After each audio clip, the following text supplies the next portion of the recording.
நண்பர்கள் அனைவருக்கும் உங்கள் அக்கனிதியின் அன்பு வணக்கங்கள்.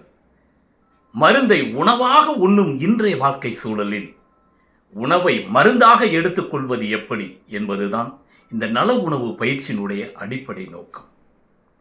சார், என்னுடைய தைராய்டு குறையிறதுக்கு ஒரு உணவு சொல்லுங்கள் சார். என்னுடைய சுகர் குறையிறதுக்கு ஒரு உணவு சொல்லுங்கள் சார். எனக்கு பிபி குறையிறதுக்கு ஒரு உணவு சொல்லுங்கள் சார். எனக்கு ஹார்ட் ப்ராப்ளம் இருக்குது சார், 2 இடத்துல அடைப்பு இருக்குது, அதுக்கு எந்த உணவு சாப்பிடணும் சார், எது சாப்பிட்டா சரியாகும் சார். என் வெயிட்டை குறைக்கிறதுக்கு ஒரு உணவு சொல்லுங்கள் சார். எனக்கு இந்த சோரியாசிஸ் இருக்குது, நானும் பார்க்காத வைத்தியம் இல்லை, இதுக்கு என்ன சாப்பிட்டா சரியாகும் சார். இப்படி ஒவ்வொரு நோய்களுக்கும் உணவை தேர்வு செய்தால் எந்த நோயும் நிரந்தரமாக சரியாகாது. எந்த நோயும் வராமல் தடுப்பதற்கு ஆரோக்கியத்திற்கான உணவு முறையை கடைபிடித்தால் இருக்கிற நோய்களும் குணமாகும், புதிதாக எந்த நோய்களும் வராது.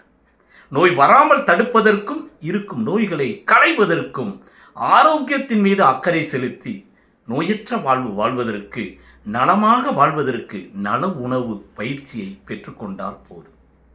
வருகிற ஏப்ரல் 6ஆம் தேதி ஞாயிற்றுக்கிழமை திருச்சியில் நல உணவு பயிற்சி. இந்த பயிற்சியை பெற்று உங்களுடைய ஆரோக்கியத்தை மேம்படுத்தி கொண்டு நோயற்ற வாழ்வு வாழ அன்போடு அழைக்கிறோம். நன்றி.